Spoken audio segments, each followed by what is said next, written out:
வணக்கம். நான் உங்களின் அன்பு சகோதரி மாலதி பாலன். யாருக்காக நாவலின் 11ஆம் பகுதியை பார்க்கலாம். அந்த ஜன்னலை மூடப்பா, புள்ள குளூர்ல வாடுது. அந்த அம்மாவின் குரல் என் நினைவுகளை மீண்டும் என்னிடத்தில் அழைத்து வர ஜன்னலை மூடிவிட்டு அவர்களை பார்த்தேன்.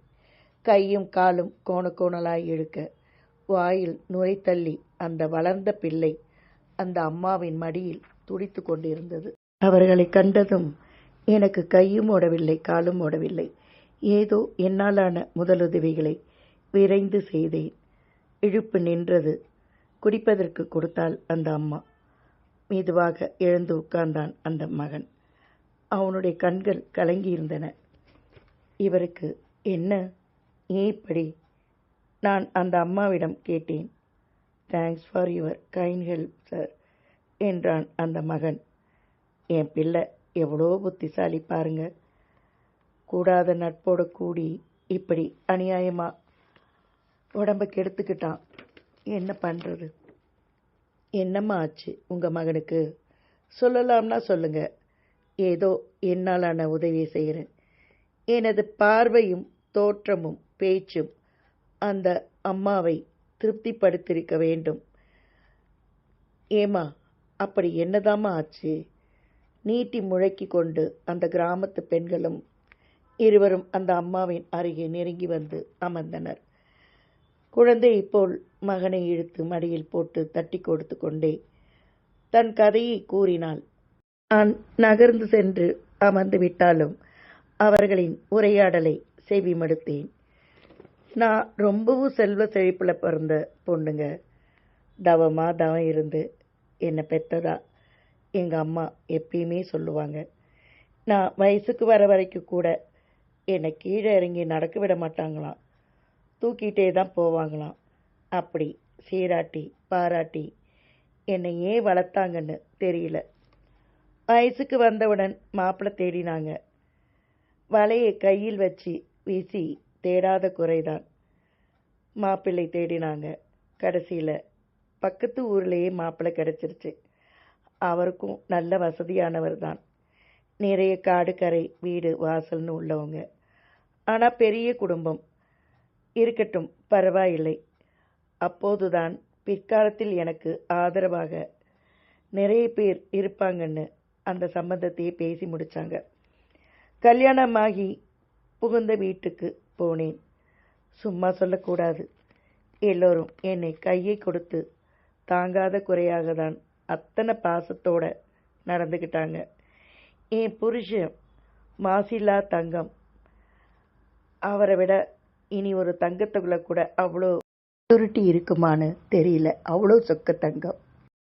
2 வருஷம் மகாராணி மாதிரி வாழ்ந்தேன். என் பையன் வயத்தில் தரித்தான். இப்போ நினைச்சாலும் அந்த நினைவுகள் எவ்வளவு சுகமாக இருக்கு.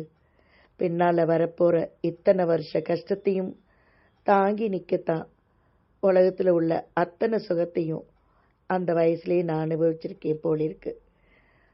ஊரே அசந்து நிற்கிற மாதிரி வளைகாப்பு செஞ்சாங்க. அன்னைக்கு பெற்றவங்க வீட்டுக்கு என்னை அனுப்பும்போது என் புருஷன் அப்படி சின்ன பிள்ளையாட்டும் அழுதார். நான் எங்கெங்க போகிறேன், பக்கத்து ஊர் தானே, நினச்சா புறப்பட்டு வர வேண்டியது தானே. அவருக்கு ஆறுதல் சொன்னேன். மனசு இல்லாமல் நானும் பிரிந்து வந்தேன். என்னதான் புகுந்த வீட்டில் சுகம் கொட்டி கிடந்தாலும் அவ்வப்போது வந்து பிறந்த வீட்டை பார்க்கும்போது ஏற்படும் குதூகலமே அலாதிதான். சின்ன வயசிலிருந்து ஆசையாய் வளர்த்த செடிகளையும் மரங்களையும் தொட்டு தழுவி பார்த்து சந்தோஷப்பட்டேன். ரோஜா செடிகளை வாட விட்டிருப்பதை கண்டு அம்மாவை கோபித்து கொண்டேன். நான் என்னடி பண்ணுறது, எனக்கு இப்பெல்லாம் உடம்புக்கு முடியுதா? தோட்டக்காரனும் அவன் பொண்ணுக்கு கல்யாணம்னு போயிட்டான். இவகிட்ட சொன்னால் இவ டெமிக்கு கொடுத்துட்டு போயிடுறா. என்ன பண்ணுறது? நான் அஞ்சலர், ஏய் அஞ்சலர் என்று கத்தினேன். நான் இருந்த வரைக்கும் எல்லோருக்கும் நான் ஒரு சிம்ம சொப்பனமாக தான் திகழ்ந்தேன். அம்மாவை பார்த்து எல்லோரும் இப்படி ஏமாற்றிக் கொண்டிருக்கிறார்கள். கிணற்றடியில் இருந்தவள் ஓடி வந்தாள். அம்மாவுக்கு உடம்பு முடியலன்னு தெரியும்ல, இதெல்லாம் சொல்லி தான் நீ செய்யணுமா? சுயமா தெரியாது? போ, அந்த டியூப் எடுத்துட்டு வந்து இப்படி போட்டுட்டு போய் மோட்டரை போடு. அவள் ஓடி சென்றாள். காய்ந்து சருகான இலைகளை எல்லாம் கத்தரித்து விட்டு மண்ணை சரி செய்து தண்ணீரை பாய்ச்சினேன். ஏய், உனக்கு ஏடி இந்த வேலையெல்லாம்? இங்கே இப்போ யார் பூ வச்சுட்டு அலங்காரம் பண்ணிக்க போகிறாங்க? பேசாமல் போட்டுட்டு வா. அம்மா கத்தினாள். நல்லா இருக்குமா நீ சொல்கிறது? பூ வச்சுக்கிறதுக்கு தான் பூச்செடி இருக்கணுமா? பார்வைக்கு அழகு வேணாமா? அழகான பூக்க செடியில் பார்த்தாலே கவலையெல்லாம் மறந்துடாதா? அப்போ உனக்கு மனசுக்குள்ளே நிறைய கவலை இருக்குன்னு சொல்லு. என்ன, உன் வீட்டுக்காரன்ட்ட இருந்து பிரிச்சுட்டு வந்துட்டோம்னு கவலைப்படுறியா? சி போம்மா, உனக்கு என்னதான் வேலை? ஐயோ, இதோ பாருமா, ஆயுசு 100 உன் வீட்டுக்காரரே வராரு. கேட்டை திறந்து கொண்டு உள்ளே வந்து கொண்டிருந்தார் என் கணவர். எனக்கு ஆச்சரியமாகவும் சந்தோஷமாகவும் இருந்தது. அவர் சிரித்து கொண்டே வந்தார். என்னங்க ஆச்சரியமா இருக்கு? நான் வந்து 6 நாள் கூட ஆகலை, அதுக்குள்ளே பின்னாடியே பஸ் ஏறிட்டீங்களா? உன்னை பஸ் ஏற்றிட்டு வீட்டுக்கு போனேன் பார். அம்மா உனக்காக வாங்கி கடையில் வச்சிருந்த பூ பழம் எல்லாம் அப்படியே இருந்துச்சு. நீ கிளம்புற அவசரத்தில் இந்த கூடையை மறந்துட்டு வந்துட்டேன். அதை கொண்டு வந்து கொடுத்துட்டு போகலான்னு தான் நான் வந்தேன் என்று சிரித்தார்.